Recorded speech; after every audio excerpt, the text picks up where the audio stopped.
Now, The Hunt Palmer Show. Yes! I feel like I've been waiting for this my entire life. You're listening to The Hunt Palmer Show on 104.5 ESPN Baton Rouge. Jolly good fun. Jolly good. Locking down the middle of the day. America's favorite daytime fun show. Live from the Raising Cane's studio. This is Hunt Palmer.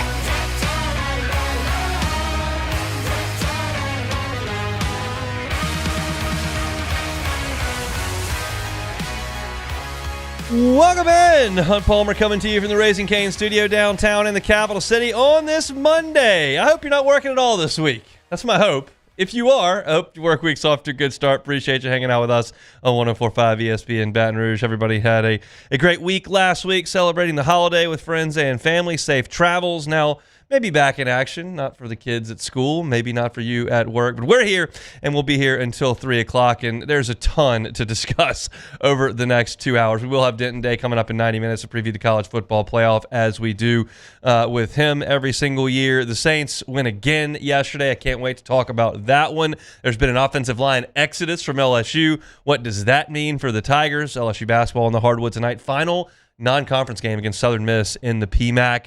And do the Saints need to win coming up this weekend against Atlanta? I have thoughts. I have some thoughts. So we'll get into those thoughts a little bit later. Loaded today. Let's get things started the way we do every single day. That's with our Fabry Chevrolet GMC opening drive. Welcome to the big league. It's time for Hunt's opening drive. Presented by Fabry Chevrolet GMC in St. Francisville. So y'all know where I stand on bowl games, right? I think we're crystal clear on that. Probably don't have to rehash it. I'm not big on the results. Okay? So I'm not going to go deep into the inner workings of LSU in Houston on Saturday night in Texas, okay? Because nobody really cares. What I am going to do is discuss something that I believe to be relevant, and that is LSU's football program moving forward and kind of what we saw on Saturday night. LSU's offense, what we watched them do on Saturday, is dead. That era is gone. There's no more Brian Kelly offense. There's no more Joe Sloan offense. There's no more Cortez Hankton passing game coordinator. There's no more Tim Rattay quarterbacks coach. That offense is gone. Garrett Nussmeier is gone with it. It's over. So what we saw them do, while it was encouraging to an extent, like saw some good Trey Green stuff, and there were some encouraging things. They scored a lot of points. We don't need to talk about that if we're talking about the future of LSU football. None. But the defense is going to feature a little bit of continuity moving from 2025 to 2026. You're going to have the same defensive coordinator. Blake Baker will be here. You're going to have the same safeties coach. Jake Olson will be here. You're going to have the same linebackers coach. Essentially, Blake Baker's coaching linebackers. Chris Kiffin's going to come in. But Blake Baker's there. You're going to have the same edge rushers coach in Kevin Peoples. You're going to have Corey Raymond coaching the corners. And there's reason to believe, although anything can change come January 2nd, that you're going to have a lot of the personnel you had in this game next year. Like PJ Woodland and DJ Pickett feel like your corners today. Can change. One or both could leave. You could bring in a senior corner to start. But reasonable expectation, those two guys are your corners. TaMarcus Cooley and Deshaun Spears were behind them in this game at safety. Like, those guys have eligibility remaining. We think they'll be at LSU. You look at linebacker, Devon Keys, Tylen Singleton, Zach Weeks. These are the guys you saw on the field. Like, they could be here next year. Up front, you had Dominic McKinley. You had Jack Carpenter. You had some guys that you think are going to be a part of next year's defense. I would put Walter Mathis in that group and Kalaj Cobbins in that group. Damian Shanklin in that group. So a lot of the guys that may be back next year were out on the field. And LSU's defense kind of got cooked on Saturday. Houston's offense had not been remarkable in any aspect all year. And they held the ball for 38 minutes. They rolled up 437 yards. They ran for 201. Connor Wigman, who we know is a pretty average dude at quarterback, completed 75% of his throws for 236, 4 touchdowns, and no picks. You had in this game for Houston 4 touchdown drives that were longer. Five touchdown drives longer than 70 yards in this game. So while you trust Blake Baker and you trust Corey Raymond and you trust those coaches on that side of the ball, and you do know that you've got the transfer portal window open and there is time for development for a lot of these players, that wasn't a great audition. It just wasn't.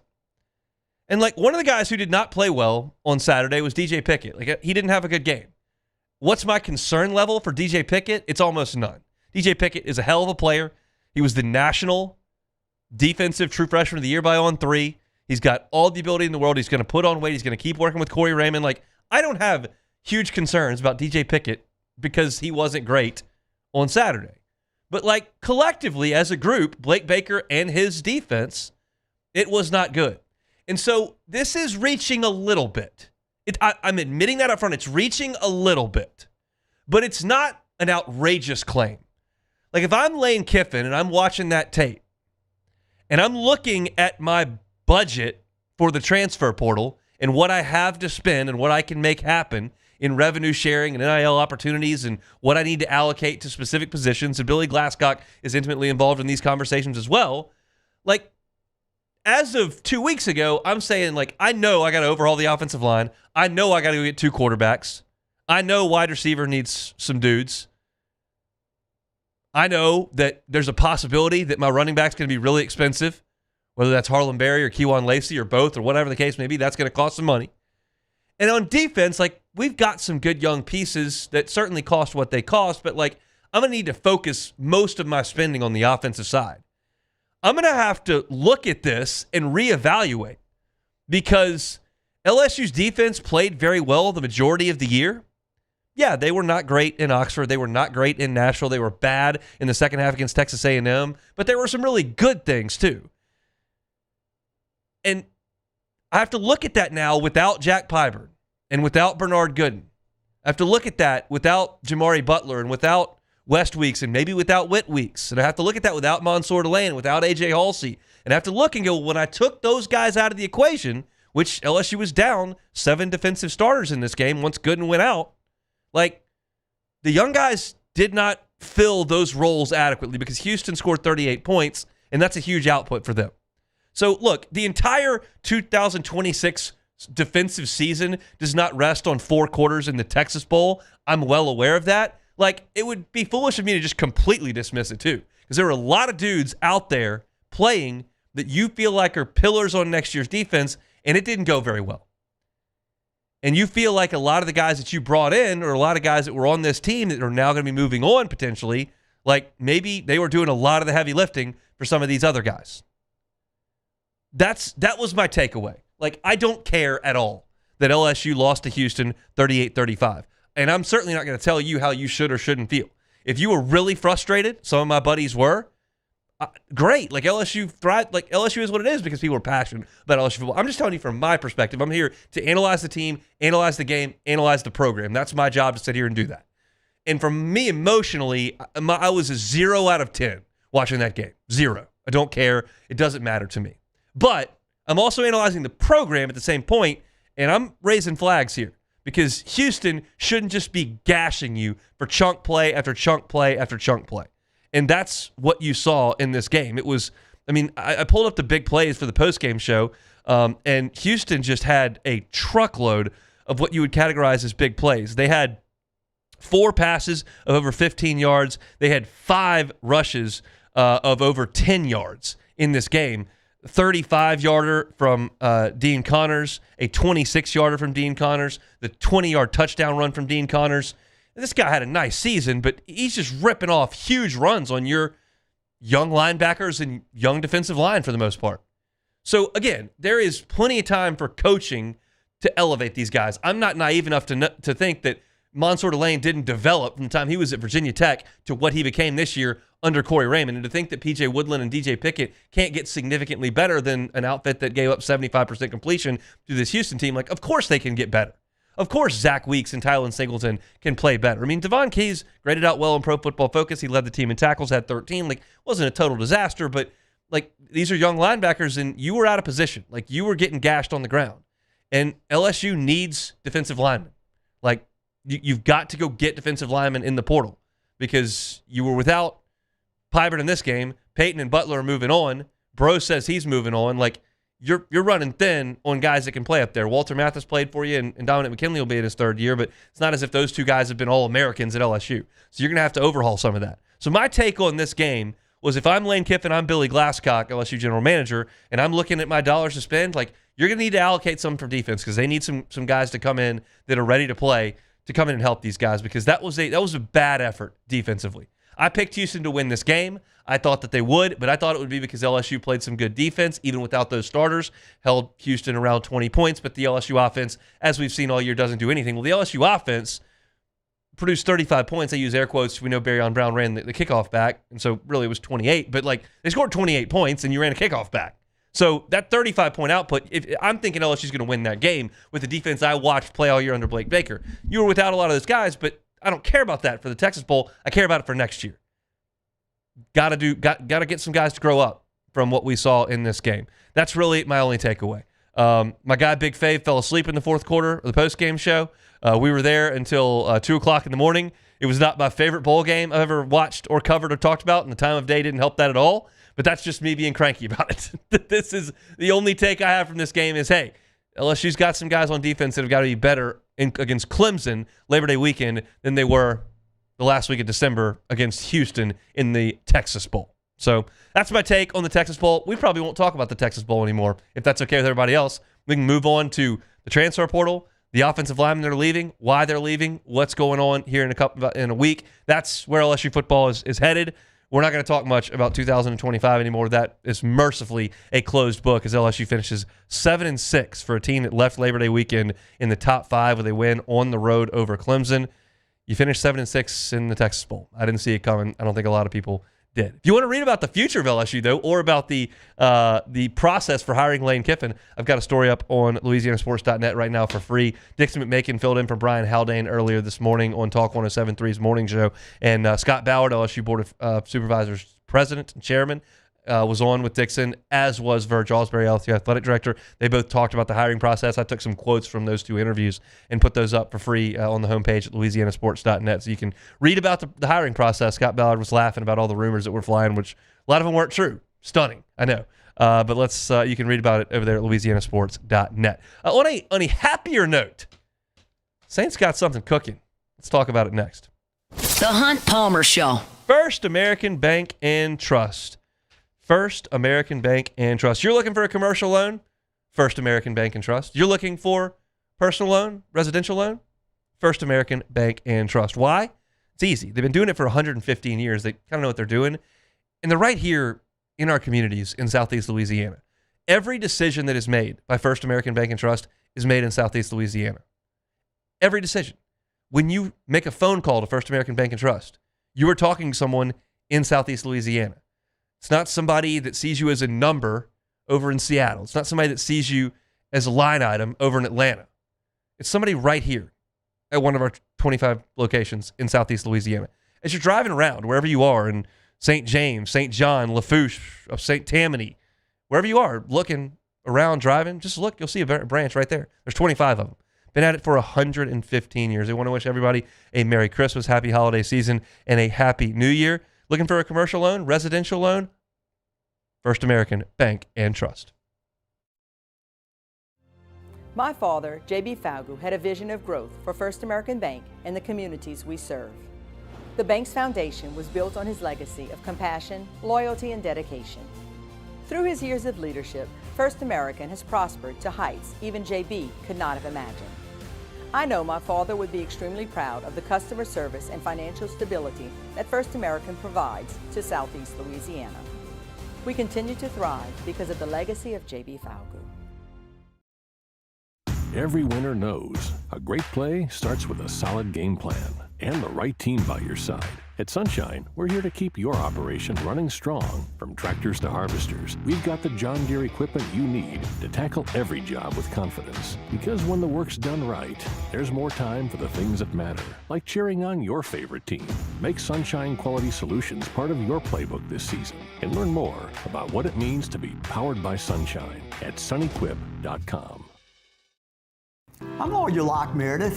We are honored and humbled to receive from our clients in Google, based on 5-star client reviews, the designation of our law firm is highly recommended. Whether you hire us at all, please give us a call, 272-5555. You have nothing to lose. Hi, I'm Mitchell Meredith. Injuries happen when you least expect them to, making your life more complicated. At Locke Meredith, Sean Fagan & Associates, we know this, and we strive to help each of our clients during these times. Whether you hire us at all, give us a call at 272-5555.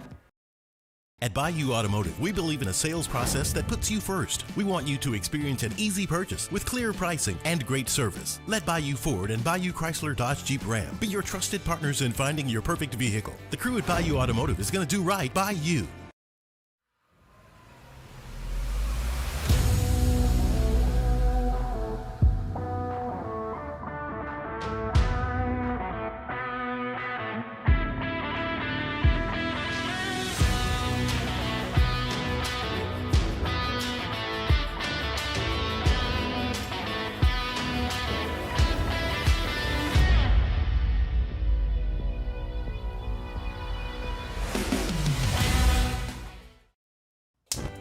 Looking for cleaner energy? Propane is energy for everyone. And when you're cooking with clean, affordable propane, you're cooking with gas. In the wintertime, nothing heats a home like Louisiana propane. And when you need hot water, propane's got you covered. Oh, and you won't regret that propane generator when the power goes out. I'm Miss Louisiana, Gabrielle McLeod, and to find more information and to find a propane dealer near you, visit louisianapropane.com. At Bayou Automotive, we believe in a sales process that puts you first. We want you to experience an easy purchase with clear pricing and great service. Let Bayou Ford and Bayou Chrysler Dodge Jeep. You're listening to The Hunt Palmer Show on 104.5 ESPN, Baton Rouge.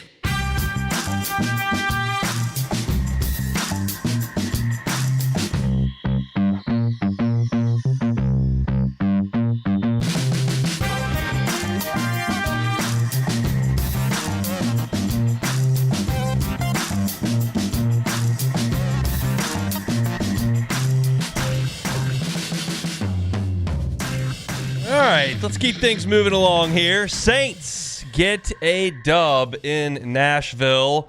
It was a dramatic game. It was a heck of a football game. I mean, you look at this matchup, if you were looking at it a month ago, you just said, two of the worst teams in the NFL. Like, maybe it's two of the worst rosters in the NFL, but there's no question the level that Tyler Shough and Cam Ward are playing at made that a high-level football game yesterday. I know that the Titans are 3-13. They're not very good. I know that the Saints are 6-10 and have been eliminated for the playoffs for 3 weeks. I know all that. But they're different teams than they were 2 months ago because the quarterbacks are playing well. I don't really care about Cam Ward playing well for the Titans. We're here to talk about Tyler Shough playing well for the Saints. Here is a take that I had all August, all September, and we'll go right back to it. It is more likely than not, this is August, September, Hunt talking, it is more likely than not that the quarterback of the Saints, Fuster, is not on the roster because Spencer Rattler was a late-round pick, Tyler Shough was a second-round pick, and the fact of the matter is that most quarterbacks in the NFL are first-round and high first-round draft picks. That's where most of them come from. There are Brock Purdy's, there are Jalen Hurts, there are Dak Prescott's, there are Kirk Cousins, there are exceptions to the rule. But most of the quarterbacks in the NFL that start and stick are high draft picks.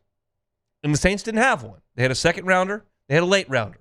So my take on this was I'm hopeful that you've got a cheap quarterback that you got late, early draft. Like, I'm hopeful, but the odds are you probably don't.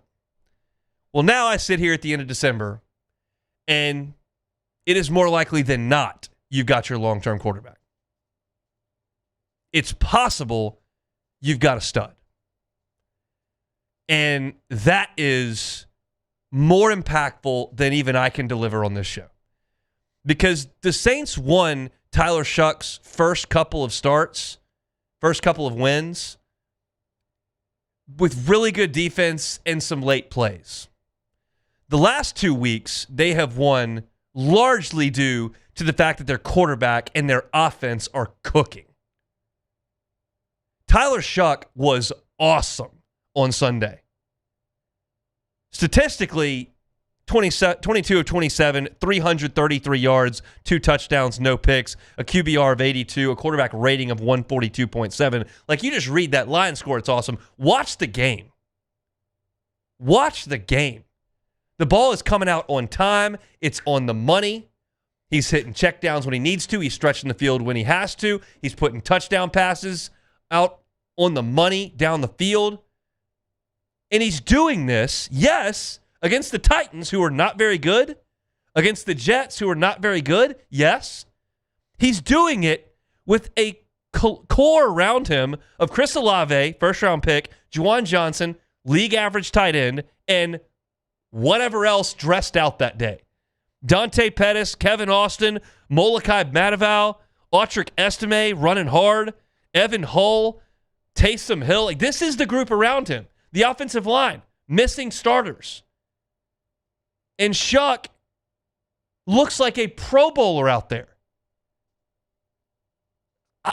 Even the most optimistic Saints fan could not have realistically seen this coming. It was a great line from one of my buddies in our group text watching. We were talking about, the Saints could conceivably win 7 games, right? And so they would have been closer to the playoffs than the first pick in the draft. And we thought they might get the first pick in the draft like a month ago. And I think the reason we thought that is because we didn't think Spencer Rattler was going to be great. Did you give him room to play and to grow? Absolutely. I sat here after week 3 and 4 and said, don't completely throw the baby out with the bathwater here. Like, let's just see, despite the record, if he can make strides. But you really didn't believe that he definitely was the guy at that point. And so just conventional wisdom would suggest Shough's worse than this. They watched him both in training camp. They watched him in preseason games. They watched him in practice. They went with Rattler. Shough's probably worse. So you don't feel great about things. You could not have forecast this. Back-to-back 300-yard games, the favorite to be the rookie of the year despite missing the first half of the season. And this is not some product of a system, or he's doing it with a bunch of guys that probably won't be on rosters next year. He's lifting the entire organization right now. And I don't think that is overstating this. Kellen Moore deserves a ton of credit. But Tyler Shough is the difference here, because Kellen Moore was calling the offense the first 5, 6, 7 weeks too. And he had Eric McCoy, and he had Rashid Shaheed. There was more talent to work with. This is Shough taking this from one spot and bringing it to a completely different one. And I know that the Titans aren't very good and the Jets aren't very good. And I know that the Panthers may not have the best roster in the league despite the fact they may win the division. The Bucs are in free fall. And, I realize he's not going out there and blasting the Seahawks and the Patriots and the Broncos and the class of the NFL. I get that, right? But we watch the NFL every Sunday. We know that lesser teams win games every week. So winning games is a big deal in the NFL. And sometimes you win it because your defense plays really good and your quarterback gets tough and runs a couple late touchdowns in, like Shough did 3 weeks ago. And sometimes your quarterback sits in the pocket and just dices up an NFL secondary. And that's what you saw on Sunday. And it is potentially a landmark occurrence in this franchise's future, watching what he's done the last month. It's incredible. And the toughest thing to do in this sport, in this league, is find your quarterback. And if the Saints found one in the second round who's in his first year of a rookie contract, my goodness, does that change what you're looking at from a personnel standpoint and from a roster management standpoint for the next 4 years of this franchise. It is huge. And I know that when we cover teams, no matter what team it is we cover, I spend most of my time on this show talking about the Saints, LSU football, LSU basketball, LSU baseball. That's what we cover mostly. And just about every radio show, beat writer, columnist, local TV personality. When you're in a local market, you tend to see things optimistically, right? You tend to try to play towards the positive, even if it's unintentional, because your readers or your viewers or your listeners don't want to hear you consistently trashing the team they love a ton. So more often than not, you skew a little bit more positive. You don't have to be a blind homer all the time, but you skew to the positive. This is not that, y'all. And I'm not in that foxhole with y'all every single Sunday. I think y'all know that at this point. I want them to win. I was certainly pulling for them, and I was actually bummed out when Pettis fumbled the ball through the end zone and you couldn't fall on it. But I'm not in the foxhole there. But I do skew a little bit positive on the Saints. This is not an overreaction. This is a month of football for a rookie that is not making mistakes, is in fact doing the exact opposite. He's making plays. He's making throws. And even though he just missed Olave on that deep ball on the Saints' last drive, the confidence and the courage Kellen Moore had in him to try to ice the game, and how easy it would have been. Just try to run it 3 times, maybe run for a first down and run the clock out, maybe just punt it back to him. No, we're going to put the ball in the rookie's hands, who's made huge plays to basically win us this game twice, because you should have won it when Pettis fumbled on the 1-yard line, and then you came back and did win it the next drive. He's won us this game twice. We're going to let him ice it. And he's making unbelievable decisions. There are statistics out there that have put Shough's last month in perspective. And Luke Johnson had a great tweet. Of course, we have Luke on here every Thursday, and he always brings like great nuggets and great facts, and he does a great job of digging up statistics. And he was able to sort the statistics based on Shough beginning to start, and then lumping in everybody. Because if you look at statistic-wise, you don't play the first 2 months of the season, you're not going to accumulate the numbers of statistics that everybody else has. But if you look at where Tyler Shough stands amongst all NFL quarterbacks since he became the starter in Week 9, he's 8th in quarterback rating, 10th in yards, 7th in yards per game, 3rd in completion percentage. He's 8th in interception percentage, meaning low. He's 9th in yards per attempt. He's 11th in success rate. This is a top 10 quarterback in the league since he started, and this is as bad as he's going to be. He's only going to get better, and they're going to put more pieces around him. And if you can, it's so much easier to put pieces around him if he's on his rookie deal, which he is for 4 more years. Like it's just an incredible watershed moment for this franchise. And I wasn't going to put too much stock into a game where he did make plays to win, but it's not like the Saints offense was lighting the world on fire against mediocre teams when you're winning a game 20-17 against the Panthers, or your defense holds the Jets to 6, or you score very late to get to 24 against the Bucs. Like that's winning with a lot of really good defense, and a defense that was holding opponents to about 13 points per game in Shough starts. This is 29-34 in back-to-back weeks. It's a big deal, y'all, and this is potentially the stretch we'll look back on, and this is where the tide changed. And it was something you could have hoped for in August because you look at the schedule, but it's not something realistically when you were looking at this team and they're 2-8. It's to have suggested this was the likelihood would have been blind optimism. It's now the reality. It's a great deal for the New Orleans Saints. Awesome, awesome stuff for the black and gold in this game, and Tyler Shough, chief among them. So, Jordan, I've yapped and blabbered on for 15 minutes. You're in the foxhole. What you got?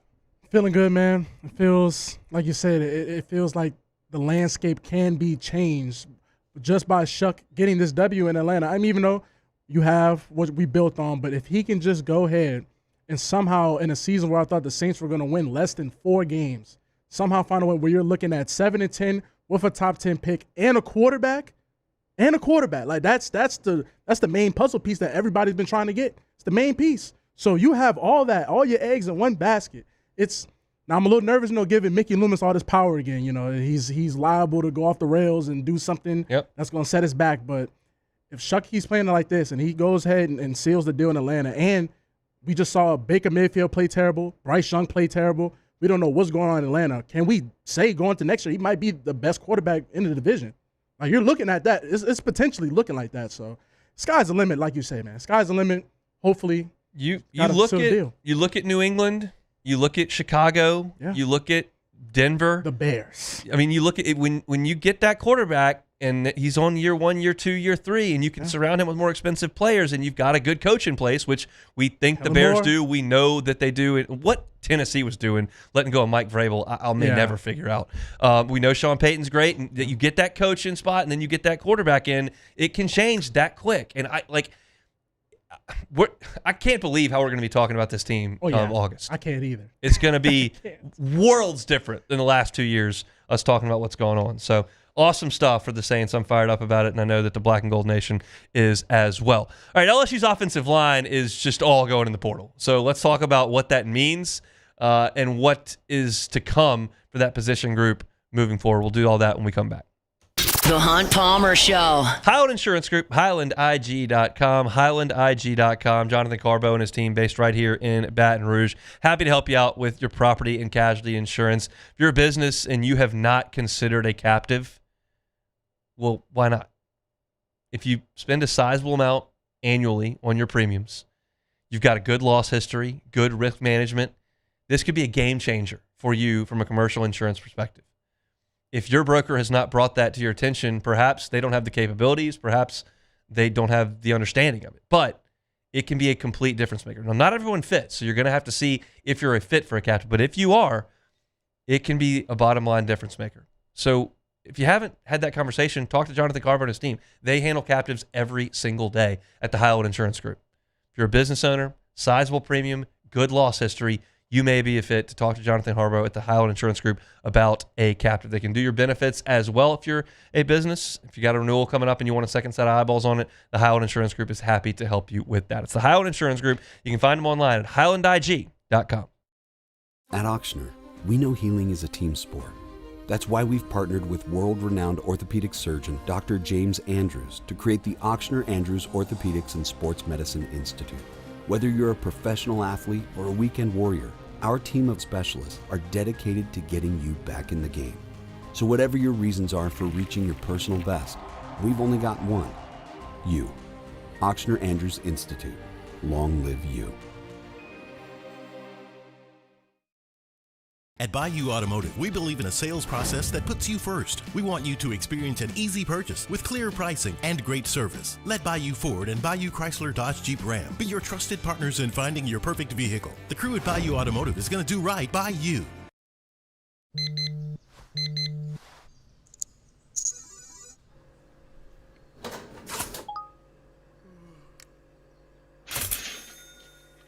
Sometimes you ignore the signs, even when they're right in front of you. Problem gambling isn't always easy to spot. Know the signs, set your limit.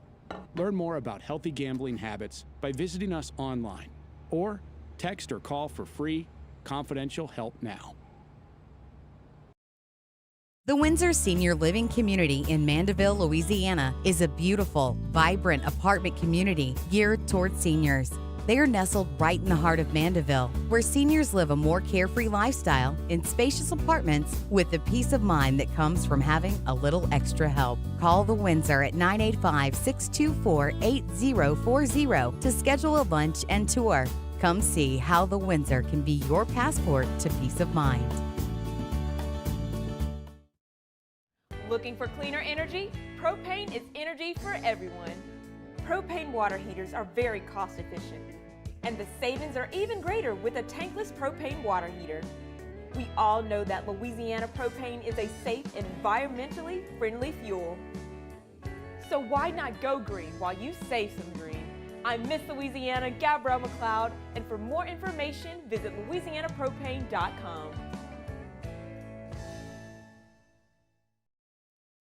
Men, age is just a number. Don't let it dictate how you feel. Goodwood Men's Sexual Wellness has anti-aging services that can help you look and feel your best. Visit yourgoodwood.com and discover a renewed sense of vitality. These ice cubes could have been a thankless bed for an all-you-can-eat salad bar. But instead, They cradle and cool. The crisp, refreshing Dos Equis. Nicely done, Ice Cubes.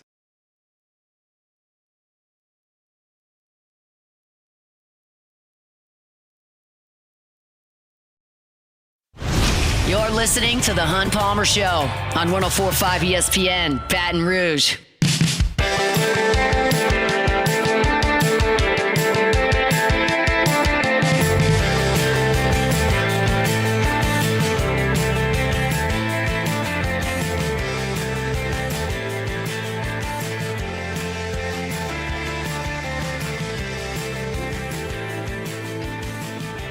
Talk to Denton Day coming up in an hour about the college football playoff. LSU and Southern Miss in basketball tonight from the PMAC. We'll give that a brief look. And I've got some thoughts on the Saints-Falcons coming up this week as well that I want to get to. Saints are in an interesting situation, kind of a win-win situation. If you ask me, we'll do that coming up in hour number 2. A lot of movement on the LSU offensive line, and that's probably understating it. Over the last 3 weeks, you have seen a announcements that they are headed to the transfer portal from Tyree Adams, Paul Mabinga, Carius Kern, DJ Chester, Ori Williams, and Cohen Eccles by my count. That's 6. 6 LSU offensive linemen that have said, hey, we're going to the transfer portal. You add in Josh Thompson, who did not play in the bowl game, who's out of eligibility. That's 7 guys who gave you snaps this year that are not going to be back. Braylon Moore's got a decision to make. He could decide to go to the NFL. You could be without 8 offensive linemen who gave you snaps this year, which is essentially all of them. Weston Davis hasn't made an announcement that he's going to the portal. And then you got a bunch of guys who haven't played a ton. Like Bo and Brett Bordelon have played a little bit. Then you've got Ethan Callaway, Solomon Thomas, Tyler Miller, Kyrie Lee. Just not a lot of experience there. Some talent, like Solomon Thomas was a 5-star recruit. But essentially, your entire functioning offensive line is leaving. And there are 2 ways to look at that. Before we look at it both ways, I want to tell y'all this. This is something that not every fan knows because y'all are not in our position to talk to the players, and we do it every Tuesday. No matter how you feel about the performance of the offensive line, the evaluation of the offensive line, the development of the offensive line, or the play calling, I can tell you this because we speak to offensive linemen almost every week. This position group has more good to say about their position coach than any that I talk to. Like, the defense loves Blake Baker. Monsoor Delane and DJ Pickett love Corey Raymond. Yes. The running backs speak glowingly about Frank Wilson. Absolutely. But the offensive linemen really, really, really like Brad Davis. Like, I'm not telling you that Brad Davis did a great job or a terrible job. I'm just giving you that information. They love Brad Davis. So the fact that Brad Davis will not be back, it doesn't surprise me at all. That a bunch of guys that he recruited, keep in mind, he's been here since before Brian Kelly. He was the interim coach in the bowl game when Ed Ogeron got fired. All these guys came here to play for Brian Kelly. Came here to play for Brad Davis. His departure, I think, makes it likely that a lot of guys hit the portal. Now, let's move beyond that. And what does it mean for LSU moving forward? They were going to have to overhaul this offensive line. Quite simply, and I believe for myriad reasons. The LSU offensive line play was nowhere near the standard the last 2 years. I think part of it is in evaluation. I think part of it is in play calling and scheme. I think part of it is in development. I think part of it is injury. Like, there are a number of reasons why LSU's offensive line has not played well. But if you put them all together and look at the product on the field, they could not run the ball at all. LSU was 6 inches from the freaking goal line against Houston on Saturday night. Went into the shotgun, got stopped for a loss of 3, and the only way they could get in the end zone was to do an end around to Xavion Thomas and have Trey'Dez Green throw him in for a touchdown. Like, they could not punch the ball in against Louisiana Tech to ice the game in September. They were the worst rushing offense in the Southeastern Conference 2 years in a row. They did not protect the passer this past year. You've had seniors, you've had true freshmen, you've had first-round draft picks, you've had guys come in from the transfer portal, all of it. And the offensive line play has simply not been good enough. So what you have to do with the new staff is overhaul it. You've got to overhaul everything. You've got to overhaul the evaluation. You've got to overhaul the scheme. You've got to overhaul the commitment to the run. You got to overhaul the personnel. And so this looks bad on paper. I look up and I see a group that might have 6 guys total on scholarship in 4 days. Like 6 on the offensive line is what you may have. So unless you want to count on a couple true freshmen coming in, you're going to have to go get 6 or 7 offensive linemen out of the portal. That's the mission. You have to get 6 or 7 offensive linemen out of the portal. And so that's just part of the overhaul. And it's uncomfortable, but you're talking about a bunch of guys who were on a unit that didn't handle its business. And I think there will be a lot of people who immediately point to one person or one thing. I think it's more than that.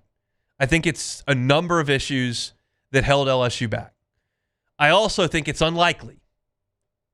Here's where I'll land on it. I'll just go deeper into this. Here's where I'll land on it. I think it's unlikely that the NFL missed on 4 draft picks last year and the recruiting services have missed on all of these guys. I mean, I'll just go through the list based on memory. Tyree Adams is a 4-star. Paul Mabinga was a 4-star. Carius Kern was a 5-star. DJ Chester was a 4-star. Ori Williams was a 4-star. Cohen Eccles was a 4-star. Weston Davis was a 5-star. Like, these guys, they might have, the recruiting services can miss on one guy.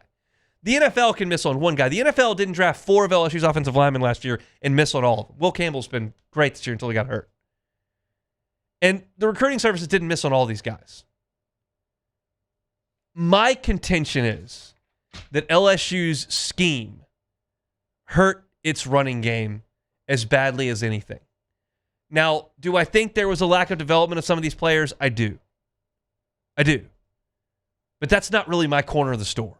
I'm not here to lecture you on the coaching of offensive linemen and how technically they need to be better at this or that. That's not my lane.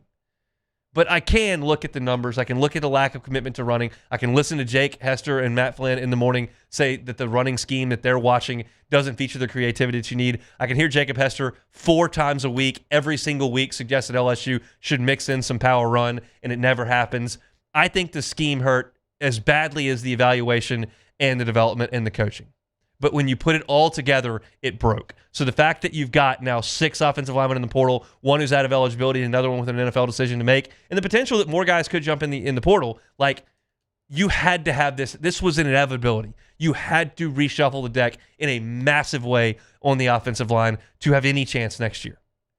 And Lane Kiffin has run the ball everywhere he's ever been, and he didn't need 5-star recruits to do it, and he's gone out of the portal and gotten guys. This is an extremely attractive place to come play offensive line because they've got a ton of money, a ton of NIL opportunity, and they don't have squat coming back that has started a football game. It's a whole new blank slate for LSU on the offensive line, especially if Braylon Moore doesn't come back.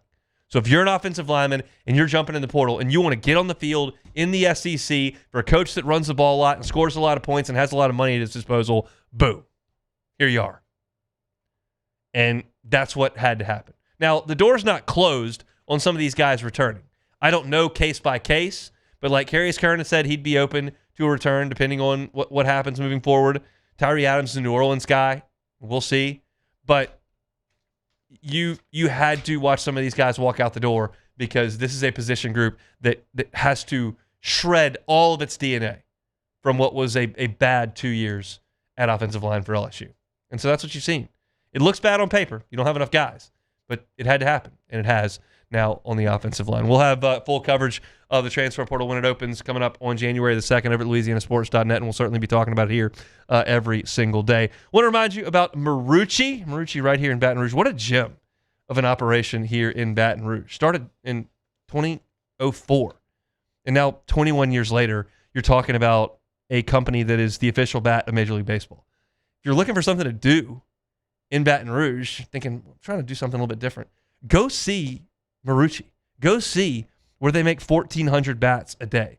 Go see where the best big leaguers in the world get their equipment from. It's right here in Baton Rouge. Take a campus tour. You can take it as an individual. You can take it as a family. You can get a full group. Take your company to Marucci and step into the heart of it all. You can go and see him at maruccisports.com/campus-tour, maruccisports.com/campus-tour, and take a tour of Marucci here in Baton Rouge. We'll close out the hour when we come back. The Hunt Palmer Show. Fabry Chevrolet GMC, Highway 61 in St. Francisville. I drove by Fabry Chevrolet GMC last week. I was on the way up to Shreveport. Had to make a pit stop, actually at Sagrera Farms, and saw Fabry Chevrolet GMC right there on Highway 61 in St. Francisville. You're thinking, I know that dealership's been there, but I didn't know that it was a Fabry. Well, it wasn't until October the 1st under new ownership. But ownership, you've known them for 35 years. They've done business in Baton Rouge. When you go to a Fabry dealership, you know you're going to get exceptional customer service.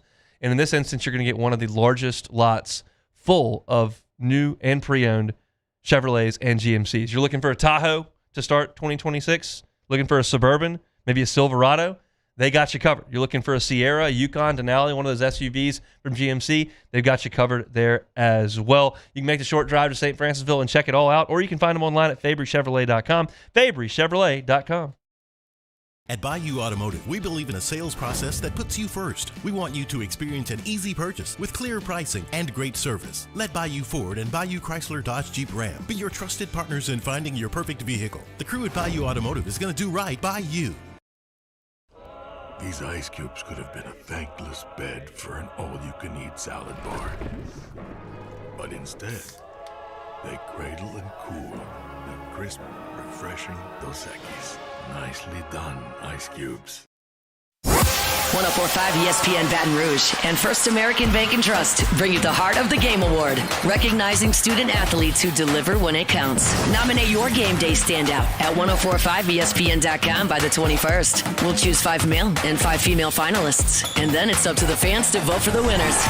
Each winner gets a $250 gift card, a custom award, and the spotlight they've earned. Presented by First American Bank and Trust, a banking tradition since 1910. My father, J.B. Fagu, had a vision of growth for First American Bank and the communities we serve. The bank's foundation was built on his legacy of compassion, loyalty, and dedication. Through his years of leadership, First American has prospered to heights even J.B. could not have imagined. I know my father would be extremely proud of the customer service and financial stability that First American provides to Southeast Louisiana. We continue to thrive because of the legacy of J.B. Fagu. I'm Lawyer Locke Meredith. If you're battling an insurance company because of a wreck not your fault and they're not calling you back or being fair, whether you hire us at all, give us a call, 272-5555, or email Locke Meredith, Sean Fagan and Associates. You have nothing to lose. Hello, I'm Collins Meredith. If you've been injured on the job, you likely have a workers' compensation claim, but you may also have a tort claim, which opens up significant recovery rights not normally available for a work injury. If this is you, call us or come see us at Locke Meredith, Sean Fagan and Associates. Hi, this is Beth Serena. Welcome to my pool.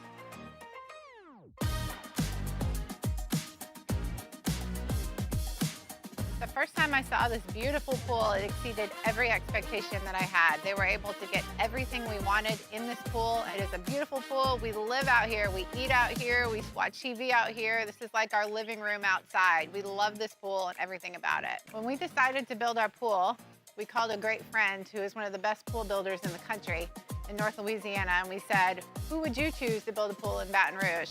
And without a hesitation, he told us Russell Pools. He said their history, tradition of great builds, great pools was unmatched. So of course, who did we call? Russell Pools. The advice I would give to anyone looking to build a pool is first call Russell Pools. They'll do an incredible job. It'll be incredibly organized, it'll be time efficient, and you will have your pool in no time. You're listening to The Hunt Palmer Show on 104.5 ESPN, Baton Rouge.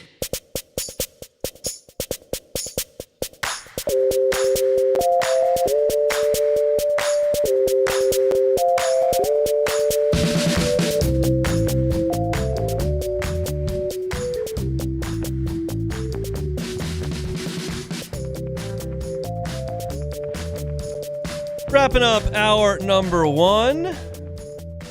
Here on this Monday edition of the Hunt Palmer Show. Lots to do in hour number 2. LSU and Southern Miss on the hardwood tonight. We'll talk about it. Also, I want to talk about the Saints and Falcons and kind of what the position the Saints are in, win or lose, come this weekend on Sunday in the ATL. But we'll close out. I've got a story up right now on LouisianaSports.net that has quotes from Scott Ballard, who is the chairman of the LSU Board of Supervisors, as well as Virgil Osbury, the athletic director. Those two were integral in the coaching search and in hiring Lane Kiffin. So you can read quotes from the interviews on Talk 107.3's morning show. Mornings with Brian Haldane. Dixon McMakin was filling in this morning. You can read the quotes there at LouisianaSports.net. But I listened to both interviews this morning in writing the story and was interested in hearing a few things from Ballard and Virgil Osbury. One was about the search, and Ballard said, look, it was evident to us right from the start that Lane Kiffin was our top guy, and we saw Florida move in, and we wanted to make sure that we moved quickly. We kind of figured that from the outside, and he did say that they met with some great coaches. Virgil Osbury said there were multiple coaches involved, but Kiffin was the target. And for the fact that LSU got their target, I think is awesome, is a credit to LSU, because we've watched coaching searches around the country that didn't necessarily get the guy that they initially pursued. Florida wanted Lane Kiffin. They didn't get him. Penn State wanted a number of guys. Didn't get him. We think Michigan was really waiting for Kalen DeBoer, and that didn't work out. And as I've always said, like, the process doesn't equal the result, and we never know anything. But if we're just grading the process and the hire, LSU targeted a coach and made it happen. I did also get a kick out of Ballard talking about how this all goes down and the people constantly tracking the planes and all that kind of stuff. And yes, there were instances where the Kiffin family boarded planes and came down to Baton Rouge, to Gainesville to check things out. But as far as people looking for planes for meetings and whatnot, Ballard said on the morning show that 92 to 95% of this, I think he was just kind of paraphrasing with numbers. He said, look, is done on the phone via agents. It's not a deal where everybody's jet setting all over the place. He said when they got involved with the Ogeron and the Tom Herman hiring back in 2016, there was a lot of flying around for that. That has stopped. I think the world changed during COVID, and everyone realized, hey, we can get some things done on Zoom. We can get some things done on the phone. We don't have to be face-to-face all the time. And that, I think, is taken in the coaching search world as well. And so still, when there are coaching searches going on, people are going to be doing the flight-aware thing. That's just it's what you do. But Ballard was talking about it. I was like, it just doesn't really happen that way anymore. So I think that's interesting. And I think it's a big credit again to LSU's brass that, as I wrote in the story, you could not have really earnestly believed a coaching search was imminent when LSU walked off the field Labor Day weekend with the win over Clemson. You just could not have seen that fast. And then all of a sudden, it's not even Halloween yet, and you're in. You're in a coaching search. And, oh, by the way, you don't have a president. You don't have an athletic director who was fired days later. And you're in a race. And you're in that race with Penn State and with Florida and with Auburn and with UCLA if you want to toss, a big brand out there.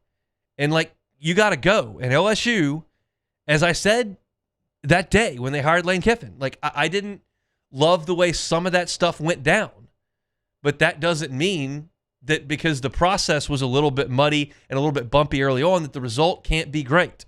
And now you've got a president and you've got a chancellor and you've got an athletic director and you've got a football coach. And Virgil Osbury talked today on Mornings with Brian Haldane with Dixon McMakin about the great alignment that LSU has in that perspective. And it takes time to come together, and maybe the order of the operations wasn't ideal, but you did get it done. And I think that's a very good thing for LSU. And there's high expectations, and that's within reason. Scott Ballard said on this morning that LSU is the greatest university in the world. Virgil Osbury said that LSU is the best job there is. And there's a lot of confidence that comes from that place. And that comes from 3 national championships here in the last 25 years. And it comes from 4 total national championships and a couple of recent Heisman Trophy winners. And the fact that LSU has one of the great venues in the world of sports and all those kind of things. There's a lot of confidence that comes from that. But at times, you look at things and you go, how do they ever get anything done and get out of their way? But this is not one of those instances. And you heard Lane Kiffin on the Texas Bowl broadcast briefly that he's hit the ground running, and he's got a lot of support. And Scott Ballard said this morning that Kiffin's constantly in communication with him, texting that he's an idea guy and an entrepreneur, and constantly asking about this and that. And nobody's completely fired up about the calendar and how all this stuff works out, but you got to play within the rules. These are the rules, and LSU's moving forward with that situation. And I think that there's reason for optimism at this point that LSU's headed in the right direction, and that's a credit to Scott Ballard, a credit to Virgil Osbury, and here goes the Lane Kiffin era. Rock and roll. Here it comes. And we're now in it. Now the Texas Bowl is done. That's it for hour number 1 here on this Monday edition of the Hunt Palmer Show. If you missed any of it, catch it on demand wherever you find your sound. If you want some LSU content, like we did with the Texas Bowl in the first segment, Hunt on LSU. You can find it there. You can also find our offensive line segment. It'll be posted here in a matter of days. You also can find our Saints content. We talked about Tyler Shough in the first hour at Hunt on Saints. Full shows archived each and every day on YouTube at The Hunt Palmer Show. Busy second hour coming your way. We're going to start things off with hoops against Southern Miss. There's some real oddities with Southern Miss's roster and some of the matchups. I wrote about it, and I'll talk about it a little bit later. And what do the Saints need to do on Sunday? We'll talk about that at 2:15. We'll pause for National Headlines and Sports Center. Back with hour 2 in this Monday edition of The Hunt Palmer Show. The Hunt Palmer Show.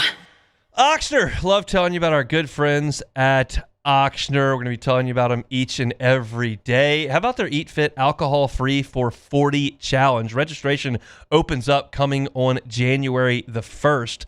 It's something that Ochsner has done in the past. It's a 40-day reset, kind of help you sleep better, boost your energy, make you feel your best. It's not about giving anything up forever. It's just seeing how your body responds when you take a break and let it recharge a little bit. And so people who have done alcohol-free for 40 report clearer skin, more focus, brighter mood, better sleep, often within the first couple of weeks of making that decision. Ochsner Eat Fit supports you with zero-proof drink ideas, nutrition tips, and a community of people that are taking on the challenge together. It's always easier to conquer something new when you've got a group behind you, and Ochsner is happy to do that. So look, you can go after January 1st and register. You can join that official event at alcoholfreefor40.com. That's alcoholfreefor40.com. Man, age is just a number. Don't let it dictate how you feel. Goodwood Men's Sexual Wellness has anti-aging services that can help you look and feel your best. Visit yourgoodwood.com and discover a renewed sense of vitality. With all the delicious chicken finger options, it was an impossible decision. How about a box combo?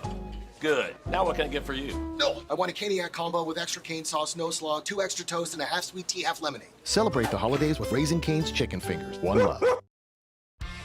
South Louisiana, it's turnaround season, and River Parish Contractors is calling in the best of the best. We're hiring pipe fitters, iron workers, boiler makers, combo and structural welders, rig welders, carpenters, crane operators, dirt operators, and more. If you're ready to work, ready to earn, and ready to build something that lasts, call Big Jake at 318-547-1000 or go to rpcontractors.com. River Parish Contractors. Let's get building. At Bayou Automotive, we believe in a sales process that puts you first. We want you to experience an easy purchase with clear pricing and great service. Let Bayou Ford and Bayou Chrysler Dodge Jeep Ram be your trusted partners in finding your perfect vehicle. The crew at Bayou Automotive is going to do right by you. Hi, this is Beth Tarina. Welcome to my pool.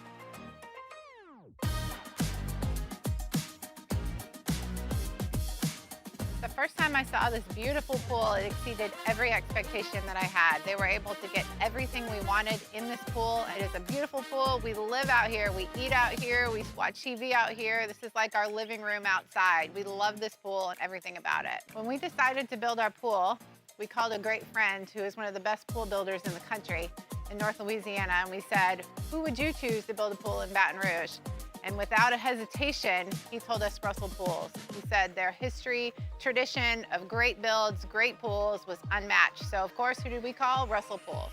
The advice I would give to anyone looking to build a pool is first call Russell Pools. They'll do an incredible job. It'll be incredibly organized. It'll be time efficient, and you will have your pool in no time.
This is SportsCenter. I'm Christine Lisi. Chiefs coach Andy Reid not ready to retire just yet. Told reporters today he plans to return next season. He is 18 wins away from passing George Halas for third on the NFL career list. Ravens and Steelers will be the final game of the 2025 NFL regular season on Sunday Night Football. Winner captures the AFC North and 4 seed for the playoffs. Loser heads home for the season. It's also a coaching hot seat game for Baltimore's John Harbaugh and Pittsburgh's Mike Tomlin, says ESPN NFL analyst Dan Orlovsky. And if it's Mike Tomlin and the Steelers, Mike Tomlin is an elite coach. But you are going to say 2 things. 1, how did this collapse happen? And then 2, when do they start over at the quarterback position? Ravens the same way. Like if the Ravens collapse and Lamar doesn't play and they don't find a way to get in and they can't beat Pittsburgh, the noise is going to be super loud around John Harbaugh as well. Ravens QB Lamar Jackson 50-50 to play due to a back injury. Notre Dame football coach Marcus Freeman, potential candidate for NFL coaching vacancies, back at Notre Dame in 2026. Hey, it's Aaron Goldhammer. Tuesday on Unsportsmanlike. The NFL playoffs are right around the corner, so who are the teams that are going to completely disappoint us once we get there? It's Unsportsmanlike. 6 a.m. Eastern Time on ESPN Radio, ESPN2, and ESPNU. Now, The Hunt Palmer Show. Yes! I feel like I've been waiting for this my entire life. You're listening to The Hunt Palmer Show on 104.5 ESPN Baton Rouge. Jolly good fun. Jolly good. Locking down the middle of the day. America's favorite daytime fun show. Live from the Raising Cane's studio. This is Hunt Palmer.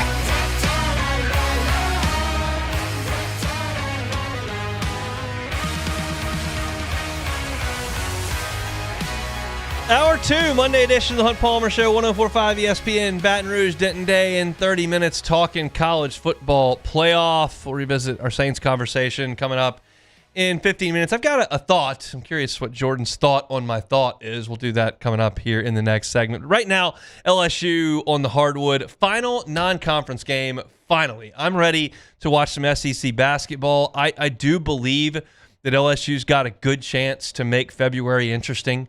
That's not been something this program has done a lot of recently, but I think they've got a chance to do that. They need to jump over one more landmine with Southern Miss tonight. It's been kind of an infrequent schedule for LSU. There haven't been a lot of headliners on the schedule. The tournament they played in over in Destin, they played really well in it, but it was on a football weekend, and it wasn't on a national network, so it's just not one that a lot of folks paid much attention to at all. There just hasn't been a lot of teeth to the non-conference. And I know how this town reacts to things. I know that this is a football place, and it's still a football time of year right now, but I do have some excitement personally in watching this LSU team play. I think they've got a chance to be pretty good, and they just need to get through this one more hurdle to get to 12-1 and get into SEC play, where I think they've got a shot. I can be proven wrong, and I will certainly sit here and tell you I was wrong. But I think they've got a shot in SEC play to make things interesting. Need to win tonight. They play Southern Miss. Southern Miss comes in, 7 o'clock tip. I told you 7 o'clock last time, and it was at 6. It's 7 o'clock this time. I checked. They're on 7 o'clock tonight. And the Golden Eagles are 7-6 on the season. They played 2 SEC games, lost by 4 in overtime at South Carolina, also lost by 4 to Ole Miss in Biloxi. South Carolina and Ole Miss have not had great starts to the season, but Southern Miss played with them. Miami is the only other power conference team that Southern Miss played, and the Hurricanes smoked them by 24 down in Coral Gables. LSU's won 3 games in a row. Last time out, Prairie View really scared them with the 3-point shooting early in the game and had a 10-point second-half lead, but LSU did enough to get the win. Main thing for me tonight for LSU, just be yourself, score a bunch of points, and win the game on offense. This is an LSU team that has matchup advantages in a significant way on the offensive side. Southern Miss is very interesting with what they do as a starting lineup. They have 5 starters that are all between 6'4" and 6'7", all of them. So they don't have like a 5'10", 6-foot point guard. They don't have a big 6'11" big. They play 4 guys that look like wings. That, to me, gives De'Don Thomas a quickness advantage to get where he needs to get. And every single possession that LSU has in this game where Michael Nwoku or whoever's on the block doesn't get a touch, when they've got 4 inches, 5 inches, and in some cases 45 pounds on the defender, is a waste. You've got to get the post guys touches in this game against a Southern Miss team that starts 4 guys, 5 guys of that height. Now, they do have a 7-footer that plays 11 minutes a game, but he's not been a guy that's been a big minutes player for them. And if you're not playing big minutes for Southern Miss, I can't imagine your talent level's through the roof. So LSU needs to get the post guys involved and let Deon Thomas do his cooking. Go score. When LSU puts 4 players in double figures, which they've done that 9 times this year, and they're in 12 games. They've done it 9 times in 12 games. When they put 4 guys in double figures, they're 30-0 under Matt McMahon. So in this game, go out there, run your offense, get the ball to Nwoku, get him touches, win the glass, and score a lot of points. It's something LSU has done on just about everybody this year, and I expect him to be able to do it again tonight. You're 11th in the country in offensive efficiency and 11th in the country in shooting percentage. Deon Thomas is top 15 in the country in assists per game at just under 7. Mike Nwoku is in the top 20 in the country in shooting percentage, and Southern Miss's defense is 200th in the nation in defensive efficiency. Go score points and win this game that way. On the flip side, if I ask you, the listener, like, hey, what's LSU's bugaboo defensively? A lot of you would probably blurt out if you've watched, which some of you may not have. Hey, 3-point defense. Like, you couldn't guard Texas Tech at all from the 3-point line. You didn't guard Prairie View from the 3-point line for 35 minutes in that game. Like, they're not doing a good job from the 3-point line. Well, look at this. There are 365 teams in D1. 365 teams in the country. Easy, one for every day in the year, right? One of them, Southern Illinois, gets a smaller percentage of its points from 3-point range. So that means that Southern Miss ranks 364th in the country in the percentage of the points they get from the 3-point line. That's wild, especially considering the fact that Southern Miss is as small as they are with a bunch of guys that look like wings. I did not have the time nor the interest, nor would really anybody, to be honest. Maybe Ken Pomeroy. He might have the time or the interest to go look at the box scores and stat sheets for all 365 teams. Didn't do that. Hand up. Did not get all 365 teams knocked out. But I'm going to make a guess, a wild guess, that Southern Miss is the only team in the nation whose top 4 scorers combine on the season to have 7 made threes. Their top 4 scorers. Sure, you could have a leading scorer that never shoots threes. You get a big guy that goes down there, and you got Zach Edey in the post. Yeah, I mean, you get a leading scorer that doesn't have a single 3 all year. You can even be a team that plays through its front court. Your top 2 scorers don't make a lot of threes. But for your top 4 scorers to have combined to make 7 threes this year, that's a wild statistical anomaly. Max McKinnon made 7 in a game. Their top 4 scorers have 7 for the year. So what does that tell you about their offense? Well, they're not just throwing in the post because they got 5 guys starting between 6'4" and 6'7". They're going to drive. Now that concerns me a little bit because I don't love LSU's on-ball defense stopping the dribble. I think it's a weakness on this team. So if Southern Miss is going to come in here and win this game, it's going to be because LSU can't cut off the dribble drive. You have to stop drives and make Southern Miss shoot jump shots because they don't want to. So we'll see. Ultimately, I'm not breaking this game down much more statistically. Southern Miss is 177th in the net. It's not terrible. You've played significantly worse teams, Prairie View being one of them. But all you got to do is win this game by 1 point. Just win this game by 1 point. Doesn't have to be pretty. Doesn't have to be the greatest thing I've ever seen. You can win it 54-53. You can win it 94-93. I don't care. Just get this 12th win. Get to SEC play 12-1. If you get to SEC play at 12-1, you have created a bit of wiggle room for yourself. You're not going to get dinged by losing to on a neutral site to number 20 Texas Tech. That's your only loss. Now, you're not going to get a lot of credit for anybody that you've beaten in the non-conference. You're just not. Like, SMU's decent. DePaul is decent. But you're not going to get a lot of credit for anything you've done. What you have to do is avoid getting dinged. And losing to Southern Miss on your home floor would be a ding. It would. So find a way to get it done tonight. If you can win tonight, 12-1 in non-conference play, you allow yourself probably 10 SEC losses to get onto the bubble. 10 to get onto the bubble. You allow yourself 9 to be in the NCAA tournament, I think. At 9 and if you go 9-9 and you were 12-1 in non-conference and you're 21-10 go into the SEC tournament, I think there's a far better than not chance you're in. It takes the variables of the entire nation's bubble resumes. But you would give yourself the wiggle room of 9 SEC losses if you get this win tonight. I think it's doable. When I gave you the Saints segment 35 minutes ago, 45 minutes ago, I told you when you're a local writer, you're a local reporter, you cover a certain team, you're a local radio host, you tend to skew toward the positive. And in this case, I could be. I'm sitting here talking to you about the NCAA tournament right now. LSU hasn't made it in 4 years. I know. And they could very well go 4-14, and I sound like an idiot. I'm willing to take that chance, understanding I'm skewing toward the positive, but also telling you what I believe. I think this team's good enough to get to 9-9 in the league. I do. I didn't say I know they'll get there. I think they're good enough to do it. But don't put a stupid, silly, middle of the holiday season, semester break, empty Assembly Center loss on the resume tonight. Avoid that at all costs. I don't need a work of art. You can win it at the buzzer. You can win it by 40. I don't care. I don't even really care how awesome you play. Just avoid the last pitfall on the schedule and get into league play on Saturday in College Station with the wiggle room you have created by playing pretty well against a weak non-conference slate. That's the goal tonight. So those are my thoughts. 7 o'clock tip-off. You can listen over on Eagle 98.1, our sister station pregame with Chris Blair and John Brady. We'll crank up at 6:30 over on Eagle. You can listen on the LSU Sports Radio Network affiliate in your area if you're catching us out of market, which we certainly do appreciate. All right.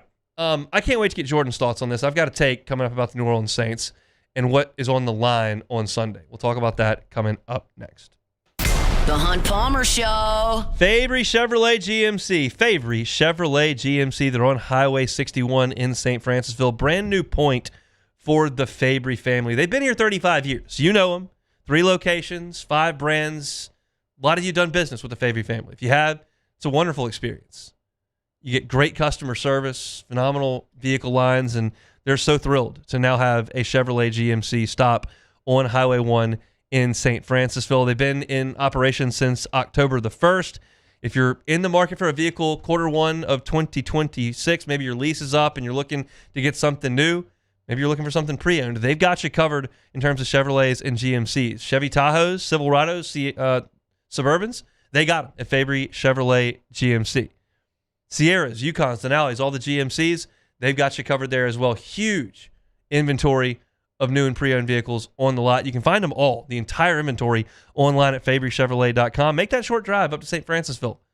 Get a great deal and deal with great people, or just start that process online at FabryChevrolet.com. FabryChevrolet.com. Hi, I'm Mitchell Meredith with Locke Meredith, Shaugh & Fagan & Associates. We take great pride in educating our clients about their rights. Whether you're injured at work or while you drive, call our office at 272-5555. Knowledge is power, and you should know your rights after an injury. Hi, I'm Shaugh Fagan of Locke Meredith, Shaugh Fagan & Associates. When insurance companies have been unfair, we've never been afraid to go to trial. Fighting hard to protect your rights, we never settle a case out of convenience. We only settle when it's right for you. Whether you hire us at all, give us a call. At Auctioner, we know healing is a team sport. That's why we've partnered with world-renowned orthopedic surgeon Dr. James Andrews to create the Auctioner Andrews Orthopedics and Sports Medicine Institute. Whether you're a professional athlete or a weekend warrior, our team of specialists are dedicated to getting you back in the game. So whatever your reasons are for reaching your personal best, we've only got one: you. Auctioner Andrews Institute. Long live you. ED, low T, or simply seeking to optimize your health and performance? Goodwood Men's Sexual Wellness offers a range of discreet services to address your specific needs. We empower men to reclaim their health and confidence. Visit yourgoodwood.com. These are the luckiest ice cubes in the world. They could have been a thankless bed for an all-you-can-eat salad bar, but instead, they've been called upon to cradle and cool a crisp, refreshing Dos Equis. Looks like the lucky just got luckier. Dos Equis. We typically think of stress as being bad for us. At Our Lady of the Lake and LSU, we are researching how certain types of stress, such as exercise, can be good for our immune health. By studying people under extreme stress, such as athletes, astronauts, service members, and first responders, we're learning how to improve the immune health of everyone. That's the power of research. That's the impact of champions. Together, we roar.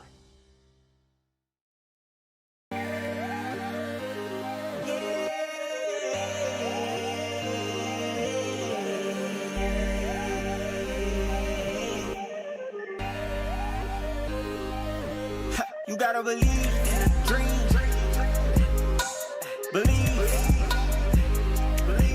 You gotta believe in a dream. Believe. You gotta believe. My whole team on wild.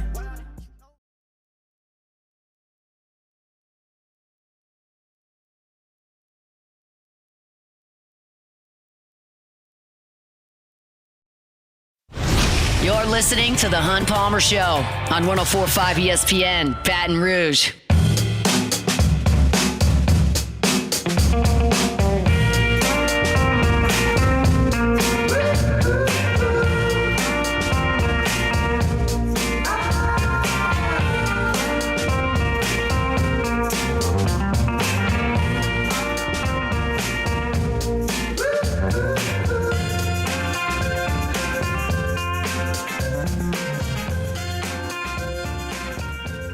We'll have Denton Day talking college football playoff coming up in 15 minutes. Always enjoy our conversations with Denton Day. I'm host of College Football Overtime on SiriusXM, so we'll do that in 15 minutes.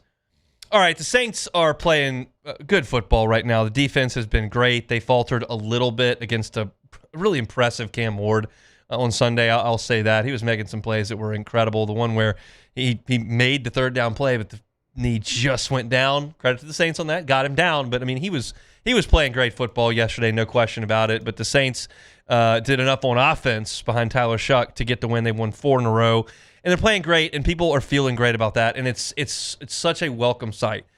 And if you missed my Saints segment earlier today, I just glowed about Tyler Shough and what he could be unlocking for the future of this organization.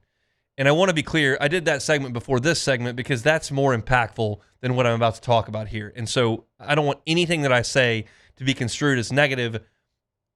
I want to be clear, like, I think things are really in a good position, and there should be a ton of optimism around the New Orleans Saints right now because of the way that Shough is playing, the way that some of these young players are playing, the way that Shough is elevating the team with a bunch of guys who may not be on 53-man rosters next year, with the way that Kellen Moore has evolved as a coach and the way that the team has persevered through a terrible stretch of the season to play its best football late in the season. Like, there's all kinds of awesome stuff to be clung to here.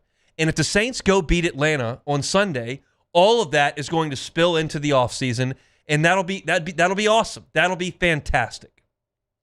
Let me play a little devil's advocate and see if it registers. Again, if the Saints win on Sunday, all that awesome stuff I've been saying keeps on rolling. If they lose on Sunday, you finish 4th in the division. Finish last. What comes with last? A last place schedule.